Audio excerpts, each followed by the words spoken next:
African Zionist Federation has thanked AmaZulu King Goodwill Zwelithini for his friendship and commitment to the SA Jewry. So for more on this, we're joined now by Benji Shulman, who's the Director of Public Policy at the Federation. Benji, thanks a lot for joining us this evening. I mean, one would say that, especially when it comes to the Jewish community, they've really enjoyed the breaking of bread as well as the partnerships between the Royal Zulu household as well as the Jewish community. Just take us through in terms of just how deep these waters lie between yourselves, the Jewish community, as well as the AmaZulu royal family. Good evening, Faith. Thank you very much, and hello to all the listeners, viewers. Yes, the Jewish community certainly sends its mourning and condolences to the AmaZulu nation on this evening, as well as the royal household on the passing of King Goodwill Zwelithini. He was an important figure in helping to build bridges between our communities, between the AmaZulu and the Jewish community, and he was a very strong supporter of the State of Israel as well. And we are very, very grateful for the friendship and the work that he did with our community to help deal with poverty alleviation, health issues, and a range of others over his reign and lifetime. I want to say on this issue around the development of the community, Benji, because he was also quite critical in the helping of build health clinics in KwaZulu, particularly focusing on HIV/AIDS related services, as well as provision of such counseling sessions and the likes. And that could have been said that that was a fundamental partnership between the Jewish community as well as the Zulu royal household in establishing such. Yeah, absolutely, Faith. We have a Jewish community in KZN, which is particularly close to the Royal House.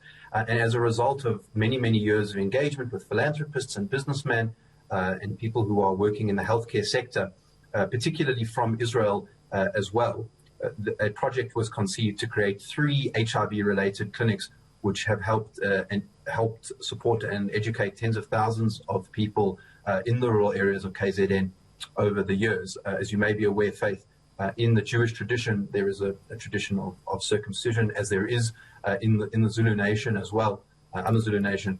And one of the ideas and the practices of these clinics was to help make sure that circumcisions could take place safely, particularly in the context of the HIV pandemic in KZN. Benji, what do you think his greatest legacy will be? I mean, this has been a question we've been posing to numerous of our guests, just really about the indelible mark left by the Zulu king. For the Jewish community, what would you think his greatest legacy would be?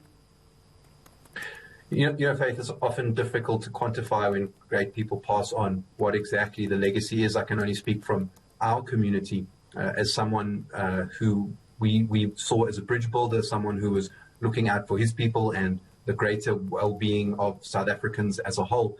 And I think that that will really be the legacy that we all move forward with as South Africans at a time when we're battling with division and difficulties and economic problems. I think the King stood out very much as a unifying factor in the South African context, and not only in his words, but in his actions as well, to help people on the ground.